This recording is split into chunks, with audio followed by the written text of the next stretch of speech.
والسلام على سيدنا ومولانا محمد وعلى آله وأصحابه أجمعين.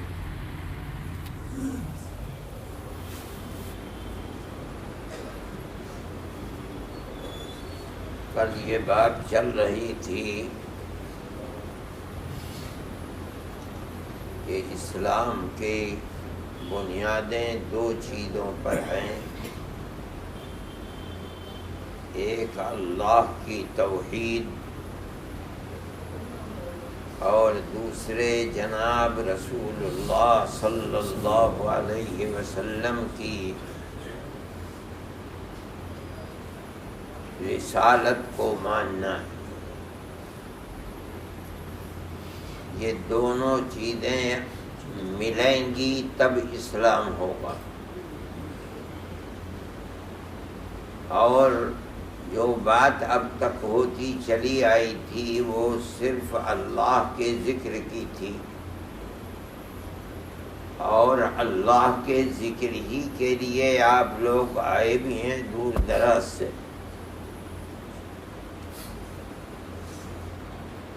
تو یہ ضروری ہے کہ اللہ کا ذکر تنہا بغیر رسالت محمدی کے کافی نہیں ہے ایمان کے لیے۔ اسی لیے اللہ کے ذکر کے ساتھ ساتھ نبی کریم علیہ السلام کی رسالت اور آپ کے رسول اللہ ہونے کا اعتراف بھی چلتے رہنا چاہیے۔ یہ طریقہ ہے۔ میں نے بتایا تھا کہ ابتدا میں آپ کی روح پرفتوح کو بخشنا چاہیے۔ بخشنے کا جو طریقہ حدیث میں آتا ہے وہ یہ ہے جو میں نے بتایا تھا کہ 3 مرتبہ درود شریف، 3 مرتبہ اس کے بعد سورہ فاتحہ، پھر 11 اور بعد روایات میں 12 دفعے سورہ اخلاص، قل هو اللہ احد، یہ سورت پڑھی جائے، پھر آخر میں 3 مرتبہ درود شریف پڑھ کر اس کا ثواب آقا انعامدار حضرت محمد صلی اللہ علیہ وسلم کو اور اپنے مشائخ کو ساتھ میں پہنچانا چاہیے۔ پھر اس کے بعد ذکر کو شروع کریں۔ پھر یہ بھی طریقہ ہے خاص طریقے پر بالا تسبیح میں کہ ہر 15-20 مرتبہ ضرب لگانے کے بعد 1 مرتبہ سیدنا و مولانا محمد صلی اللہ علیہ وسلم یہ کہا جائے، گویا کہ اللہ کے حق کے ساتھ دوسرا حق نبی کریم علیہ السلام کا ہے، ان پر بھی نام لے کر درود پڑھا جائے۔ نبی کریم علیہ السلام کے احسانات مومن کے اوپر اللہ کے بعد بے شمار احسانات ہیں۔ ہم ان احسانات کا بھی شکر ادا کرنے اور اس کا حق ادا کرنے یہ ہمارے لیے ممکن نہیں ہے۔ اس دنیا کے اندر اہدنا الصراط المستقیم، صراط مستقیم جس کو مومن ہر نماز میں مانگتا ہے، حکم دیا گیا ہے، سورہ فاتحہ اہدنا الصراط المستقیم، یہ صراط مستقیم کہ راستہ کس کا راستہ ہے؟ قرآن کہتا ہے یہ راستہ وہی ہے جس پر نبی کریم علیہ السلام چلتے تھے، اللہ نے ہمیں حکم دیا کہ ہر نماز میں سورہ فاتحہ میں ہم اللہ سے اسی راستے کی بھیک مانگے۔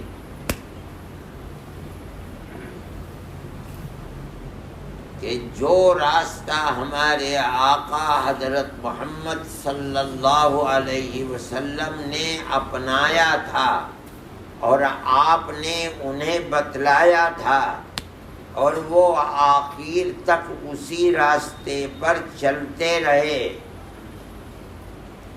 وہیں ختم نہیں ہو گیا۔ اس کے بعد ابو بکر صدیق اسی راستے پر چلے، اس کے بعد عمر فاروق چلے اسی راستے پر عثمان غنی چلے اسی راستے پر، علی مرتضیٰ چلے اسی راستے پر، تمام صحابہ چلے، سب تو صالحین تھے۔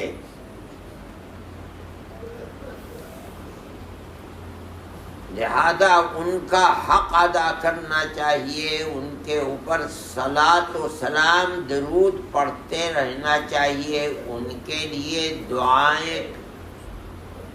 دعا مانگنا، دعائیں کرنا، اللہم صلی علی سیدنا محمد، اللہم بارک علی سیدنا محمد، یہ سب دعائیں ہیں۔ یہ ان کا حق ہے ہمارے اوپر جو ہمیں ادا کرنا ہے، ان کے ان احسانات کی بنیاد پر جو ہمارے اوپر ہیں اور ہوں گے۔ موت کے بعد میں نے بتایا تھا جو کچھ قبر کے اندر ہوگا، پھر اور اس کے آگے چلیے میدان محشر میں ہوگی شفاعت، پھر میدان محشر کے اندر آپ اپنی امت کو کیسے پہچانیں گے، اور اس کے بعد کسی نبی کا معاملہ امت کے ساتھ صحیح نہیں ہوگا، اگر ہوگا تو امت محمدیہ کا ہوگا آپ کے ساتھ صحیح قیامت کے دن۔ یہ عجیب و غریب بات ہے، حضرت نوح سے لے کر اور بعد تک انبیاء کی امتوں نے نبیوں کے دیے ہوئے راستے کے خلاف کیا۔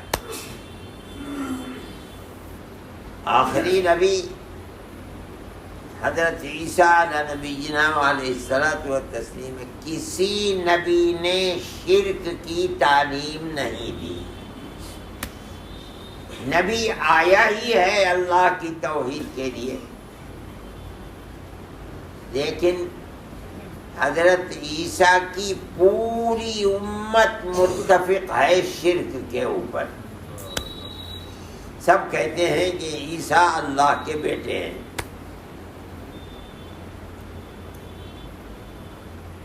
نبی کریم علیہ الصلاۃ والسلام کی تنہا ایک امت ہے جو اس کلمے کو، جو کلمہ 1400 سال پہلے آپ نے دیا تھا، آج تک امت اسے پکڑے ہوئے ہے۔ لا الہ الا اللہ محمد رسول اللہ۔ قرآن جگہ جگہ کہتا ہے، اور تشریح اس کی حدیث کے اندر ہے۔ قرآن میں دوسرے سپارے کی تیسری آیت کے اندر ہے،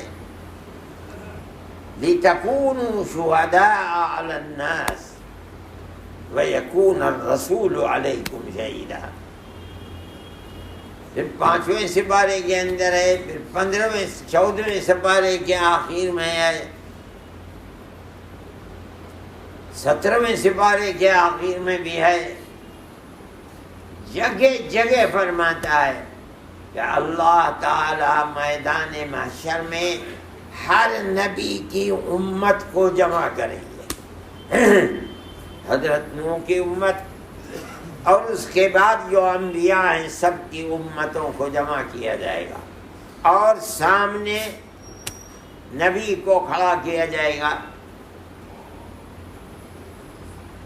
اب امتوں سے پوچھا جائے گا کہ کیا نبی نے ہمارا پیغام تم کو خود ہماری توحید کا دیا تھا؟ ہر امت انکار کر دے گی، بالکل نہیں۔ اگر ہمارے پاس آپ کا پیغام آتا تو ہم تو سب سے زیادہ نبی کی اطاعت کرنے والے اور آپ کی توحید کرنے والے ہوتے۔ نبی سے پوچھا جائے گا، میں نے تو اپنی ساری زندگی اسی پر کھپا دی۔ یہ ہو ہی نہیں سکتا کہ نبی رسول اللہ کے حکم کے خلاف کرے، کہاں سے ہو جائے گا؟ امت ساری چند افراد کو چھوڑ کر کے ساری امت اسی کے اوپر لگی رہی ہے، جھوٹ بولتے ہیں۔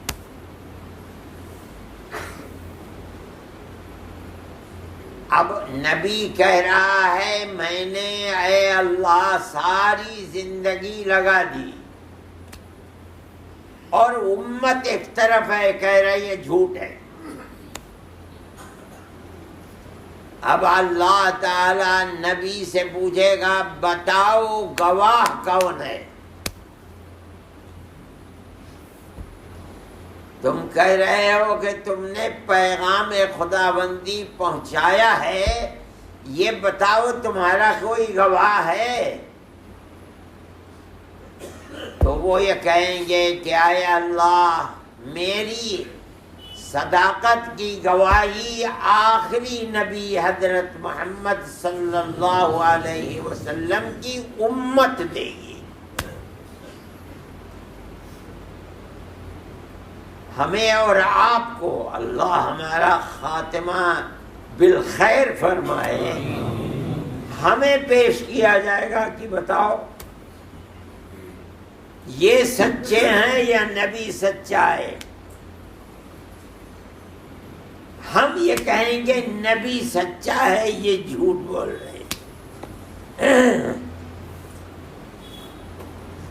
یہ سعادت اس امت کو جو مل رہی ہے تمام امتوں کے مقابلے میں، کہ تم فیصلہ کرو کہ سچا نبی ہے یا سچی امتیں ہیں۔ یہ نبی کریم علیہ الصلوۃ والسلام کے صدقے میں ہے، ہماری کیا خصوصیت تھی؟ اچھا ہم گواہی دیں گے تو وہ امتیں جن کے خلاف گواہی دی ہے وہ کہیں گے اے اللہ آپ کی عدالت تو بڑی سچی عدالت تھی، یہ کیا ہو رہا ہے ماجرا؟ ہمارے خلاف گواہی اس نبی کی امت دے رہی ہے جو ہمارے ہزاروں سال کے بعد پیدا ہوئے۔ یہ گواہی کیسی ہے؟ شہادت اور گواہی کا مطلب تو یہ ہے کوئی خبر دینا آنکھ سے دیکھ کر کان سے سن کر، اس کو شہادت کہا جاتا ہے۔ ان کا تو وجود نہیں تھا، نہ ان کا نہ ان کے نبی کا۔ حضرت نوح کی امت کہے گی ہزاروں لاکھوں سال کے بعد پیدا ہوئے، یہ ہمارے لیے گواہ کہیں نے کیا پتا۔ آپ کی عدالت کا تو بڑا ڈنکا بجتا تھا کہ اللہ کی عدالت میں حق ہے، حق ہے، حق ہے۔ یہ کیسا حق ہے کہ ہمارے خلاف گواہی دینے کے لیے وہ امت آ رہی ہے جو ہمارے ہزاروں سال کے بعد، انہوں نے تو نہ دیکھا ہمیں، نہ ہم سے ملے کبھی، ان کی یہ گواہی کیسے معتبر ہوگی؟ بات بالکل سچی ہے۔ اللہ ہم سے پوچھے گا کہ اس کا جواب دو، بتاؤ کیسے گواہی دے رہے ہو؟ یہ امت کہے گی، ہم کہیں گے کہ اے اللہ ہمیں ہمارے آقا اور رسول نے بتایا تھا کہ یہ نبی تھے، اور نبی جھوٹ نہیں بولتا۔ ہم اپنے آقا کی بات پر ایسا ایمان رکھتے ہیں جیسے اپنی آنکھ سے دیکھ رہے ہیں، کان سے سن رہے ہیں۔ اسی پر فیصلہ ہو جائے گا۔ اللہ کے نبی ہماری گواہی دیں گے، بالکل سچ بول رہے گی میری امت۔ یہ احسان ہے جناب رسول اللہ صلی اللہ علیہ وسلم کا، اور اللہ نے جو مرتبہ ان کو عطا فرمایا جس کے صدقے میں اس امت کو مرتبہ قیامت کے دن ملے گا، کسی دوسری امت کو نہیں ملے گا۔ سب تو جھٹلا دیں گے۔ قرآن میں حضرت عیسیٰ علیہ نبینا علیہ الصلاۃ والتسلیم کا ذکر ہے کہ اللہ پوچھے گا أَأَنْتَ قُلْتَ لِلنَّاسِ اتَّخِذُونِي وَأُمِّيَ إِلَٰهَيْنِ مِن دُونِ اللَّهِ۔ بظاہر یہ لگتا ہے کہ اللہ یہ فرمائے تمہاری امت کہہ رہی ہے کہ تم نے بتایا تھا انہیں کہ مجھے اور میری ماں کو اللہ کے سوا دوسرا اللہ بنا دینا، تم نے بتایا تھا انہیں؟ قال سبحانک، آپ کی ذات بالکل پاک ہے شرک سے۔ مجھے کہاں یہ بات ہو سکتی تھی کہ میں یہ بات کہتا؟ آپ نے جو پیغام توحید کا دے کر مجھے بھیجا تھا، میں اس کے خلاف دنیا میں شرک کا پیغام دیتا، یہ کیسے ہو جاتا؟ ان کنت قلتہ فقد علمتہ، اے اللہ اگر میں نے کہا ہو تو آپ کو تو سب سے زیادہ خبر ہوگی کہ میں نے کہا، میں نے تو نہیں کہا۔ ما قلت لهم الا ما امرتنی به، میں نے تو وہی کہا ہے جس کا آپ نے حکم دیا، ان اعبدوا اللہ ربی وربکم، بس اسی اللہ کی عبادت کرو جو میرا بھی پالنہار ہے اور اے امتیوں تمہارا بھی پالنہار ہے۔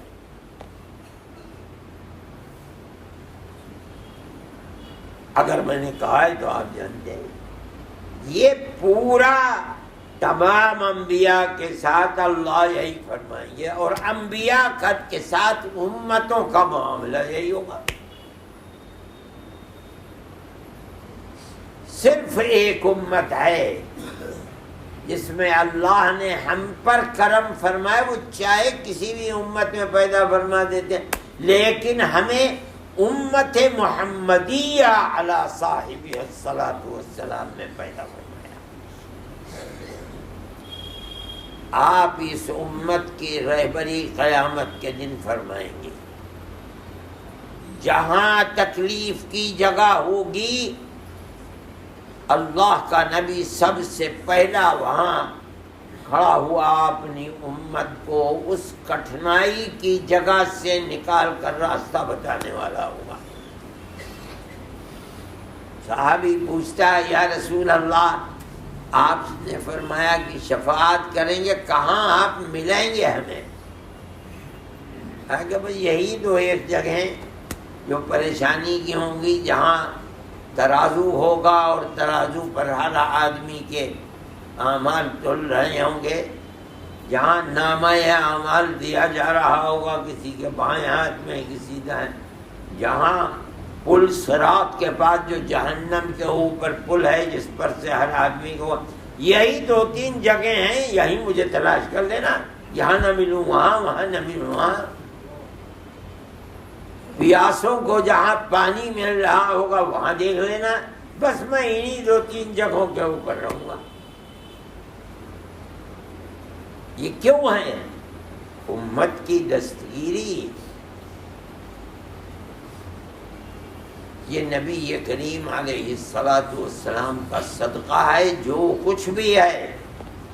اسی لیے یہ بات ہے کہ ذکر صرف اللہ کا ہے، ان کی ذات سب سے بڑی ذات ہے۔ اس کے بعد جس کسی کی ذات ہے جس کے احسانات میں ساری امت دبی ہوئی ہے، اللہ کے بعد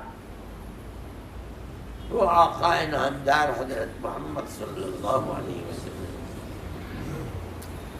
آخرت کے سارے مراحل طے ہو جانے کے بعد اب رہ گئی جنت، جنت کا دروازہ ابھی تک بند ہوگا۔ سارا کاروبار حساب و کتاب کا چل رہا ہے، سارے انبیاء اپنی امت کے لیے جو کر سکتے ہیں وہ کر رہے ہوں گے، مگر جنت کا دروازہ بند ہے۔ جب حوض کوثر سے فارغ ہو کر امت کو لے کر جنت کی طرف چلیں گے تو حدیث میں آتا ہے، فرماتے ہیں کہ میں جنت کے دروازے کو کھٹکھٹاؤں گا۔ اندر سے آواز آئے گی کون؟ تو میں کہوں گا انا محمد۔ تو اندر والا کہے گا ہاں دروازہ کھل رہا ہے، مجھے حکم دیا گیا تھا کہ میں تمہارے ہی لیے کھولوں، کسی اور کے لیے، سب سے پہلے تم آؤ گے تو کھلے گا دروازہ۔ یہ آپ کا مقام ہے۔ فرشتہ یہ کہے گا کہ حکم یہی تھا کہ سب سے پہلے جو جنت کا دروازہ قیامت کے دن کھلے گا وہ حضرت محمد صلی اللہ علیہ وسلم کے لیے کھلے گا۔ اس لیے اب دروازہ کھلے گا اور آپ اپنی امت کو لے کر جنت کے اندر داخل ہوں گے۔ آپ کے احسانات لا تعد ولا تحصى ہیں امت کے اوپر، اس لیے درود خصوصیت کے ساتھ اللہ کے ذکر کے اندر تھوڑی تھوڑی دیر کے بعد پڑھتے رہنا چاہیے۔ اور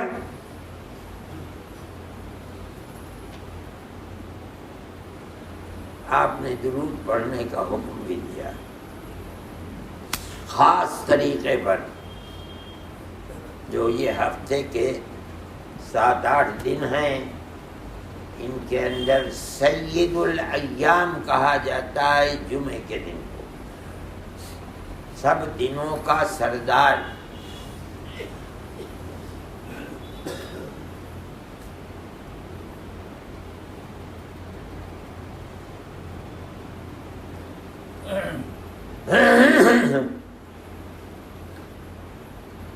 اس دن کی خصوصیات ہیں، لیکن ایک خصوصیت یہ بھی ہے کہ نبی کریم علیہ الصلاۃ والسلام نے امت کو یہ حکم دیا ہے اکثروا علی الصلاۃ یوم الجمعہ، جمعے کے دن خاص طور پر میرے اوپر صلاۃ و سلام اور درود زیادہ پڑھا کریں۔